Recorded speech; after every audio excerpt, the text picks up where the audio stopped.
बुद्ध धर्म में कई प्रेरणादायक कहानियां हैं जो हमें जीवन की सच्चाइयों को समझने में मदद करती है। ऐसी ही एक कहानी है जो होता है अच्छे के लिए होता है। इस कहानी का संदेश ये है कि चाहे परिस्थिति जैसी भी हो, उसमें कोई न कोई अच्छा उद्देश्य छिपा होता है। आइए इस वीडियो से विस्तार से जानते हैं। बहुत समय पहले की बात है, एक छोटे राज्य में एक राजा हुआ करता था। राजा का स्वभाव शांत, विनम्र और कर्मशील था। राजा के पास एक बहुत ही समझदार और अनुभवी मंत्री था जो हमेशा राजा को अच्छे और बुरे की शिक्षा देता था। मंत्री का एक खास गुण था कि वह किसी भी परिस्थिति में ये कहता, जो होता है अच्छे के लिए होता है। राजा ने कई बार इस कथन को सुना, लेकिन उसे समझ नहीं आता था कि यह कितना सच है। उसे लगता कि यह तो केवल एक कहावत है, वास्तविक जीवन में इसका कोई आधार नहीं है। एक दिन राजा ने मंत्री से पूछा, तुम हमेशा क्यों कहते हो कि जो होता है अच्छे के लिए होता है? ये कैसे संभव है कि हर परिस्थिति में भला कुछ अच्छा हो? मंत्री मुस्कुराते हुए उत्तर देते हुए बोला, महाराज, ये जीवन का एक गूढ़ सत्य है। चाहे हमें उस समय समझ न आए, लेकिन हर घटना में कुछ न कुछ अच्छा अवश्य होता है।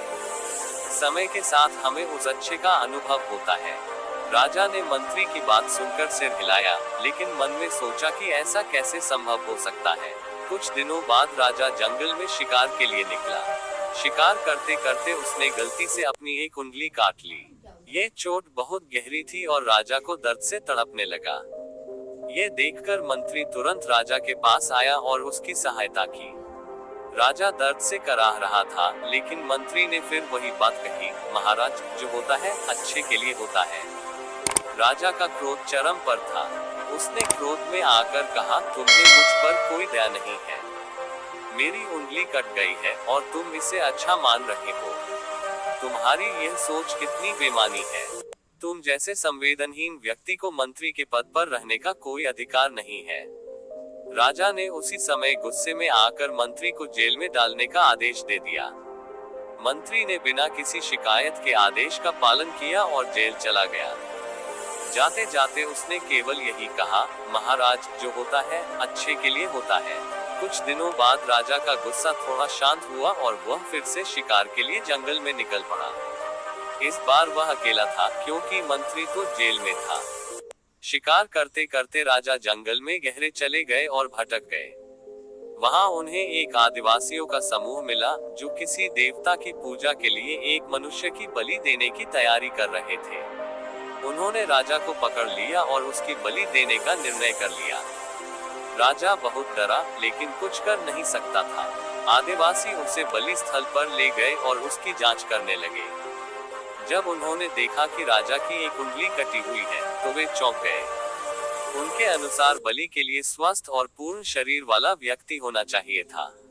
इस प्रकार राजा की उंगली कटी होने के कारण वे उसे छोड़ने पर मजबूर हो गए। राजा का जीवन बच गया। वह आदिवासियों के चंगुल से निकलकर वापस अपने राज्य लौट आया। वह समझ चुका था कि उसकी उंगली कटने में ही उसका भला हुआ था। अगर उसकी उंगली नहीं कटी होती तो उसकी बलि दे दी जाती। राजा ने तुरंत अपने मंत्री को जेल से रिहा किया और अपनी गलती के लिए माफी मांगी। उसने मंत्री से कहा, तुम्हारी बात बिल्कुल सही थी।